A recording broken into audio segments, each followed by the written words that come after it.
Alright guys, it's me, the TYCOON, coming back to you with another review. And this is of The Creator. It's a science fiction movie directed by Gareth Edwards, who done Monsters, Godzilla, Rogue One. And I don't know why I put off watching this movie until recently. Stars David John Washington, who's the son of John David Washington, son of Denzel Washington, Gemma Chan, and Ken Watanabe. And I gotta admit, this is one of the most original sci-fi movies, which has a very realistic grounding, that it could potentially happen, and takes inspiration from modern day events as well. So what is this movie about? It's about artificial intelligence, and the way how they set this up, you kind of see that they borrowed from certain movies like The Matrix, where when they set this up about artificial intelligence, they create it as the next frontier. It's brilliant, so on and so forth, and it's going to revolutionize things until Los Angeles is blown up by a nuclear strike caused by artificial intelligence. So we're led to believe. And that led about to the American military declaring war on artificial intelligence. They're going to wipe it out no matter where it is. And artificial intelligence escapes to, and this is more the physical embodiment of artificial intelligence, it escapes to Asia. And Asia embraces it and incorporates artificial intelligence to do things like policing, help out with things like farming, medicine, so on and so forth, to the point whereby the US military are going out there to wipe out artificial intelligence in those countries, and they designate it as a terrorist group. You might think this sounds familiar to a lot of modern day real life events, because this kind of is mirrored on many modern day real life events.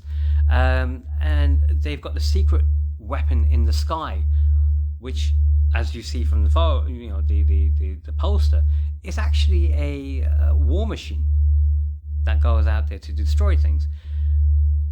The creator focuses on not just the artificial intelligence; it focuses on many years after an event where the person involved, the lead character.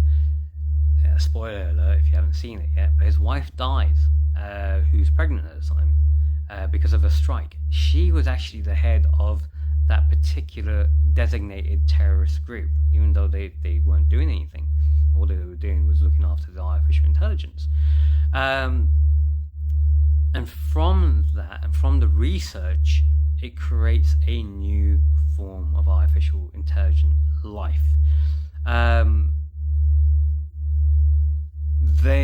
The US military is it knows no bounds, and it's just going out there to attack artificial intelligence and anyone that supports it, and destroys anything in its way, including its sleeper agent, who's played by Washington's character. And Washington's character does a really good job in this. It's unique in more aspects than one. Needless to say, there's a lot of philosophical arguments here. Is artificial intelligence designated as being alive because it's sentient, so on and so forth? These kinds of things. So they're being asked, and what right do we have? If they aren't alive, then we're just shutting them down, aren't we? Or are we? And things like that take place. But there's also this element of, well, the Americans seem to have free reign on everything, don't they? And no matter what, if they designate it, then, the world is their oyster. They will go and wipe out wherever they want to wipe out. And there is no impunity or repercussions for the Americans, unless it's done from within. And this is where the movie takes, quite a few different tonalities, but always being serious right throughout. And I love the way how they incorporated one of the artificial intelligence robots, to be fully fully like Indian, Pakistani. He spoke in Hindi, you know, that kind of thing.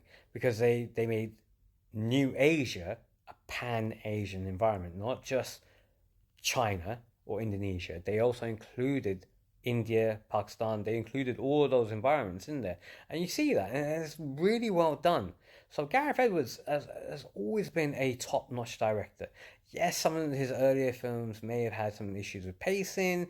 They may, like Rogue One may have had a separate director to help with its action sequences, but he's done a good job here. He's done a really good job here. It's original. It's different would be the best way of putting it, and it does stay with you for a little bit. It does have that nice feeling, good ending to it all, and it's done in a good way.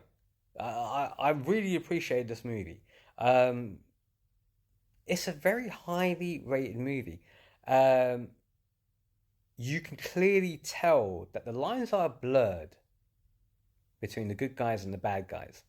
And sometimes it's not as clear cut as you'd like it to be, especially when the supposedly good guys are abusing their authority. Abusing their authority. That's the key thing.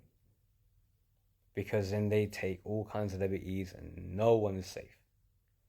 I would strongly recommend that you watch this movie. You would have seen it by now. If you haven't seen it now, and you just wanted to get a little bit of an insight from someone who is not a paid film critic, just someone who enjoys movies and wants to give a fan feedback, which is what I've always wanted to do. The ordinary person who wants to just watch something, feed it back, and let you guys know, yeah, it's alright actually. It's pretty good. It's not bad. That's how we always rate it, isn't it? Rather than, this first act ended here, this third act ended there. I'm not into all that. Neither is everyone else. So this is a good film. You can do far worse than watching this. If you're missing the Matrix and things like that, this is a good movie to fill in the sci-fi gap.